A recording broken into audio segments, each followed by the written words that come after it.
Magandang araw mga bata!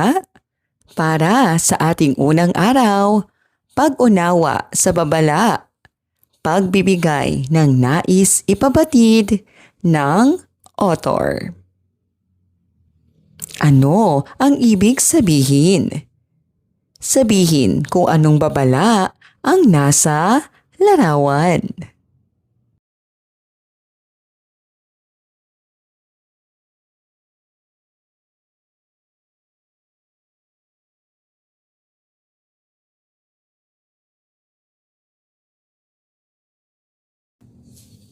Nakakita na ba kayo ng ganitong babala?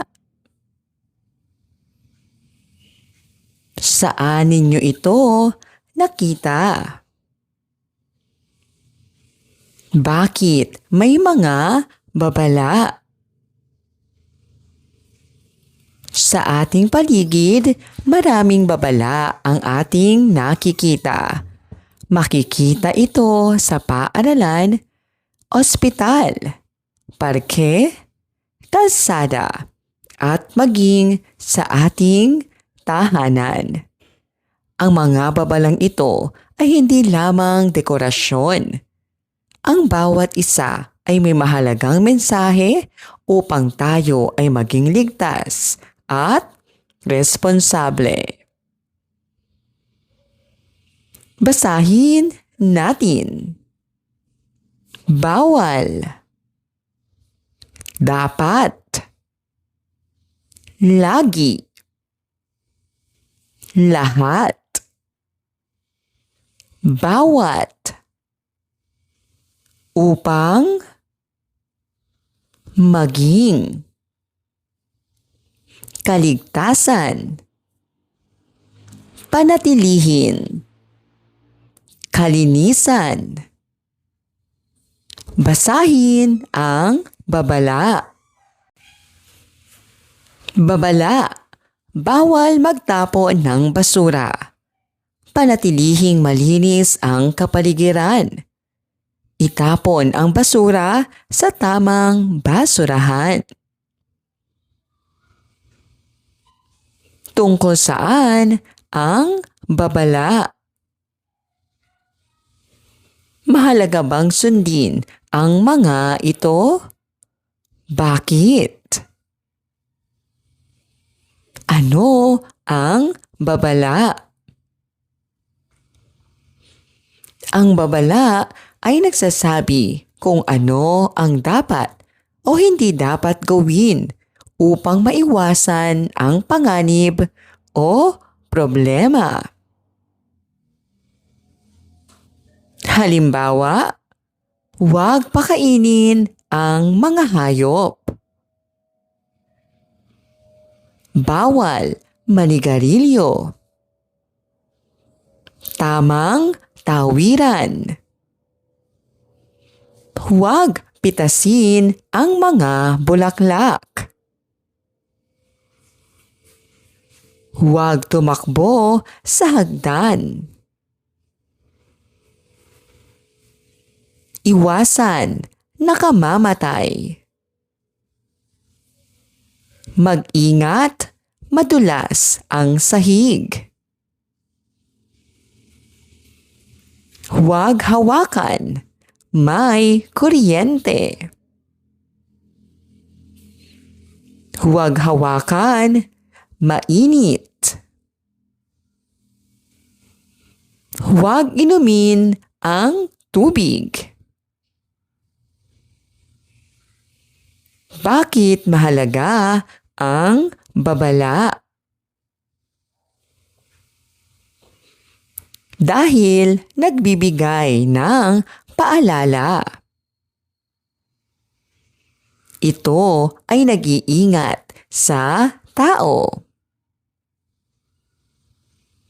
Ito ay nakatutulong sa kaligtasan. Ito ay nagpapanatili ng kaayusan. Basahin natin. Si Ben at ang babala. Isang araw, pumunta si Ben sa parke kasama ang kanyang kapatid. Pagpasok nila, nakita nila ang karatulang bawal magtapon ng basura. Nakipaglaro sila sa mga bata sa parke. Pagkatapos maglaro, kumain sila ng dala nilang pagkain. Nilikom nila ang mga kalat pagkatapos nilang kumain. Hinanap niya ang basurahan at doon niya itinapon ang basura. Ngumiti ang tagapaglinis ng parke. Salamat sa pagsunod sa babala, sabi nito. Masaya si Ben dahil nakatulong siya sa pagpapanatiling malinis ng parke. Sino ang pangunahing tauhan? Saan pumunta si Ben? Ano ang babalang nakita niya? Ano ang ginawa ni Ben? Bakit mahalagang sundin ang babala? Ang babala ay ginawa upang gabayan tayo at mapanatili ang ating kaligtasan, kalinisan at kaayusan. Ang pag-unawa sa nais ipabatid ng author ay tumutulong sa atin na maging responsable at masunurin. Gawin natin. Piliin ang tamang sagot. Ano ang layunin ng babala? Ano ang nais ipabatid ng bawal magtapon ng basura? Alin ang salitang high frequency? Bakit mahalagang sundin ang babala? Ano ang dapat gawin kapag may babala? Gawin natin, isulat ang tama o mali.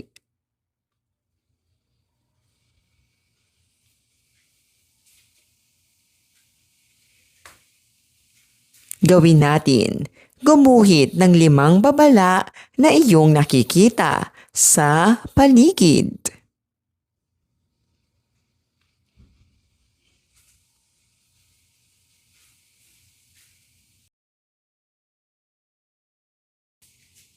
Ikalawang araw, magkasalungat na salita at pag-unawa sa ulat, panahon. Anong panahon ito? Tukuyin ang panahon na makikita sa larawan.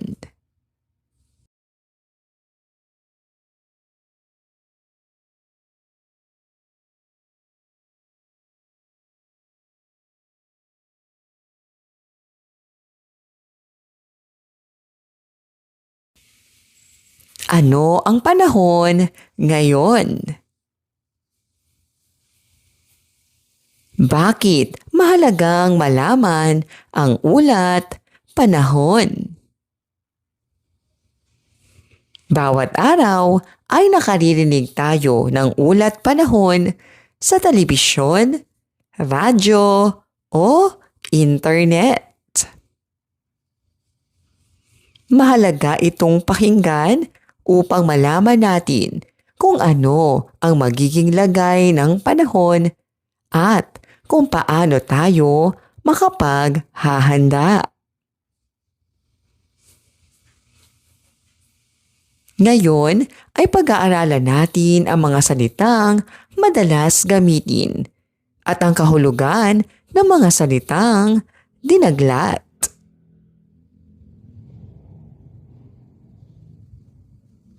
Basahin natin. Mainit, malamig. Basa, tuyo. Malakas, mahina. Mataas, mababa. Maliwanag, madilim. Mabilis, mabagal. Maaga, huli. Masaya, malungkot. Ang magkasalungat na salita ay mga salitang magkaiba o magkataliwas ang kahulugan.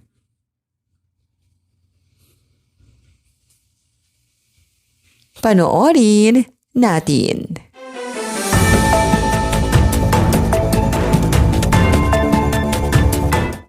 Magandang umaga. Ayon sa Pag-asa, makakaranas ng malakas na ulan sa ilang bahagi ng Luzon dahil sa habagat. Pinapayuhan ang lahat na magdala ng payong o kapote. Inaasahang ding magiging mahangin sa mga baybaying lugar kaya ipinagbabawal muna ang paglalayag ng maliliit na bangka. Manatiling ligtas at makinig sa susunod na ulat, panahon. Tungkol saan ang video? Ano-anong mga paalala ang ibinigay sa ulat, panahon? Bakit kailangan nating malaman ang mga ulat, panahon? Ano-anong paghahanda ang iyong ginagawa tuwing may ulat, panahon? Ano ang paksa? Ang paksa ay kung tungkol saan ang binabasa. Ano ang pangunahing ideya? Ito ang pinakamahalagang mensahe sa ibinibigay sa isang paksa. Ano ang sumusuportang detalye? Ito ang mga impormasyong nagbibigay suporta sa pangunahing ideya. Basahin natin. Ang paghahanda ni Carlo. Isang umaga, nanonood si Carlo ng ulat, panahon. Narinig niyang magkakaroon ng malakas na ulan sa kanilang lugar. Agad niyang inilagay ang kanyang payong at kapote sa bag. Sinabihan din niya ang kanyang nakababatang kapatid na magsuot ng bota.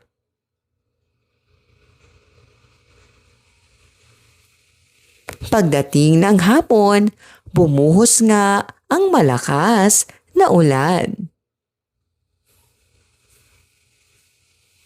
Dahil nakinig sila sa ulat, panahon, ligtas silang nakauwi. Sino ang pangunahing tauhan? Ano ang pinanood ni Carlo? Ano ang sinabi sa ulat panahon? Ano ang ginawa ni Carlo? Bakit mahalagang makinig sa ulat panahon? Ang magkasalungat na salita ay may magkaibang kahulugan. Ang paksa ay kung tungkol saan ang binabasa.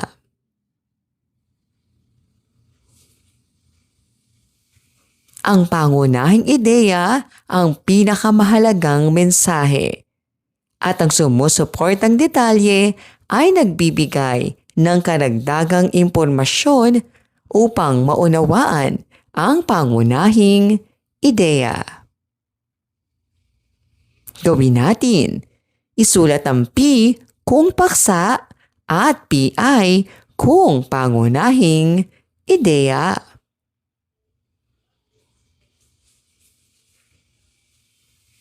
Gawin natin. Lagyan ng check kung sumusuporta sa pangunahing ideya.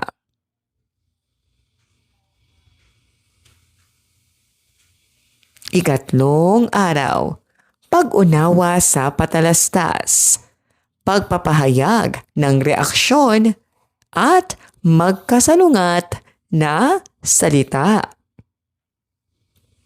Anong produkto ito?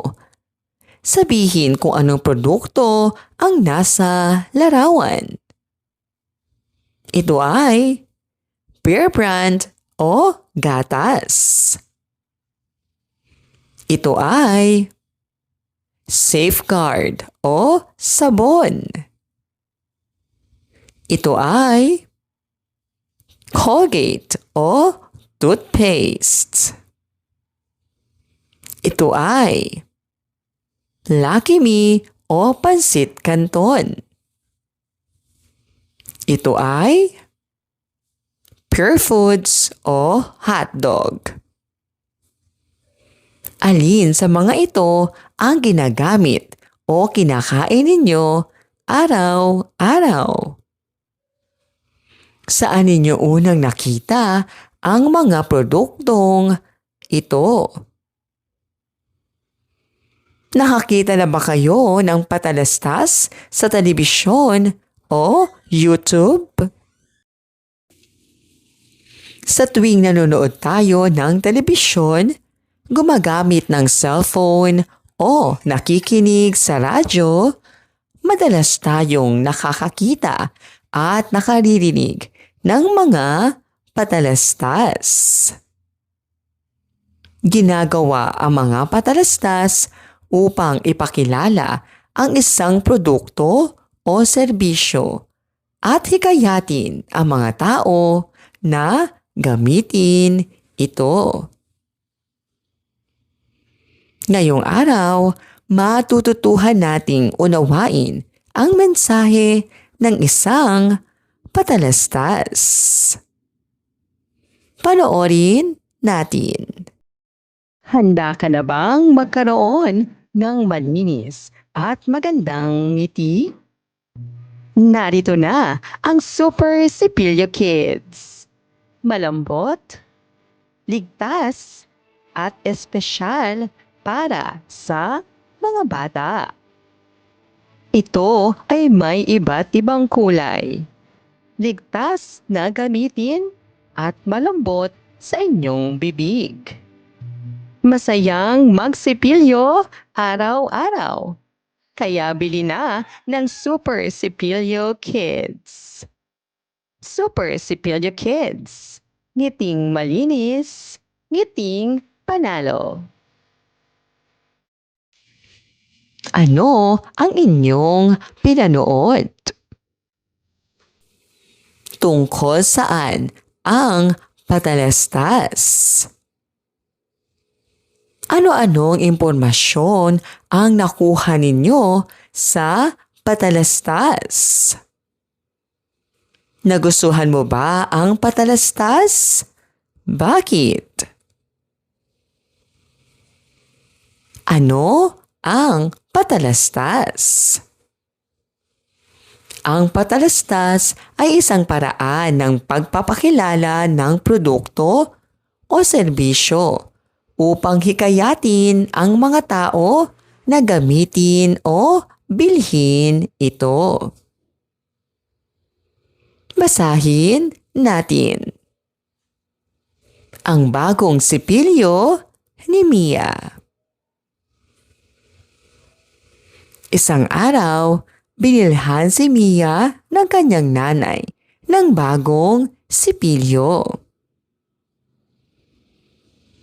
Nakita nila ito sa isang patalastas sa telebisyon. Sinubukan ni Mia ang sipilyo. Napansin niyang malambot ito at masarap ang lasa ng toothpaste. Mas naging masipag siyang magsipilyo araw-araw. Masaya ang dentista dahil malinis ang kanyang mga ngipin. Sino ang pangunahing tauhan?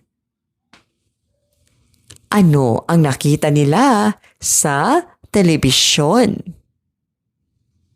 Ano ang binili ng nanay? Ano ang ginawa ni Mia sa sipilyo? Ano ang mensahe ng kwento? Basahin natin. Malinis, madumi. Bago, luma. Mura, mahal.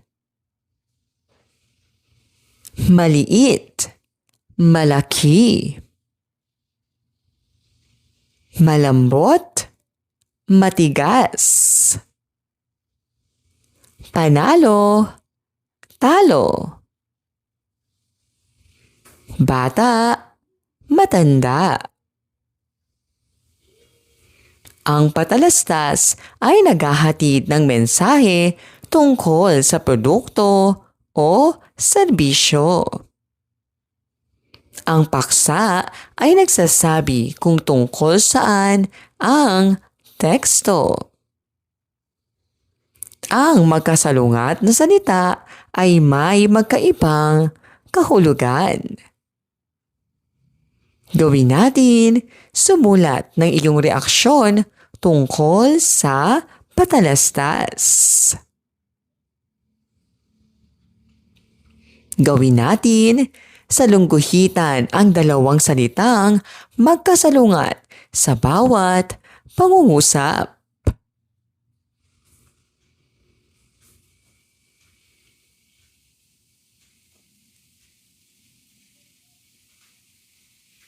Ika-4 na araw, pag-unawa sa balita, pagpapahayag ng reaksyon. Larawan ko, balita ko. Bumuo ng isang balita gamit ang mga larawan. Saan tayo maaaring makapanood o makabasa ng balita? Bakit mahalagang makinig sa balita? Araw-araw ay may mga bagong pangyayaring nagaganap sa ating paaralan, komunidad at buong bansa. Nalalaman natin ang mga ito sa pamamagitan ng balita.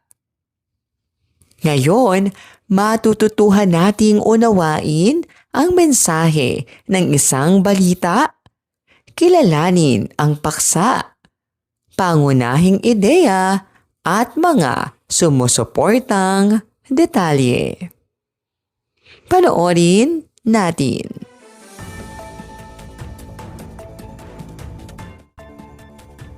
Matagumpay na cleanup drive ng mga mag-aaral. Nagkaroon ng clean-up drive ang mga mag-aaral ng Mabuhay Elementary School noong Sabado. Naglinis sila ng silid-aralan, bakuran at kanal ng paaralan. Kasama nila ang mga guro at magulang sa paglilinis. Dahil sa kanilang pagtutulungan, naging malinis at maayos ang buong paaralan. Pinuri ng punong guro ang lahat ng lumahok at hinikayat silang ipagpatuloy ang pangangalaga sa kapaligiran. Tungkol saan ang balita? Ano ang pinakamahalagang mensahe ng balita? Ano-anong gawain ang ginawa ng mga bata? Ano ang mensahe ng balita? Ano ang balita? Ang balita ay nag-uulat ng tunay at napapanahong pangyayari upang magbigay ng tamang impormasyon sa mga tao. Basahin natin. Ang balitang nagbigay aral kay Lito. Isang umaga, nanonood si Lito ng balita kasama ang kanyang pamilya. Napanood niya ang balita tungkol sa mga batang nagtatanim ng mga puno sa kanilang barangay.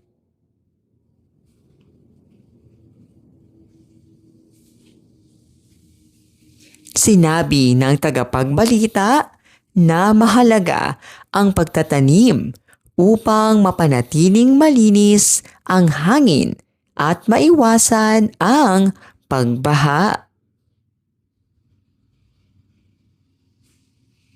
Kinabukasan, sumama si Lito sa kanilang barangay sa pagtatanim ng mga puno. Masaya siya dahil naging bahagi siya ng pangangalaga sa kalikasan.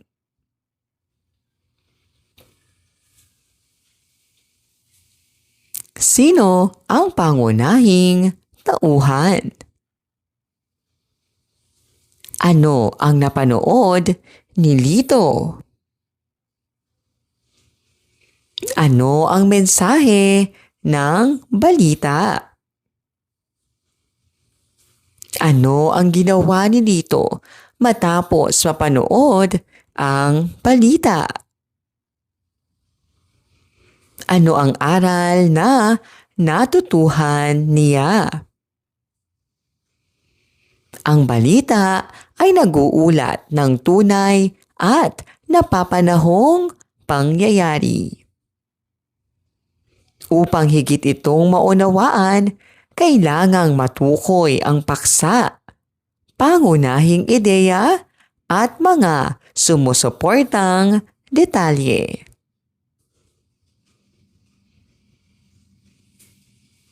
Gawin natin. Piliin ang tamang sagot. Ano ang balita? Ano ang paksa ng pinanood na balita? Ano ang pangunahing ideya? Alin ang sumusuportang detalye? Ano ang mensahe ng balita? Gawin natin, isulat ang P kung paksa, PI kung pangunahing ideya, at SD kung sumusuportang detalye. Maraming salamat po sa inyong panonood at pakikinig. Hanggang sa muling pag-aaral ng asignaturang Filipino. Paalam!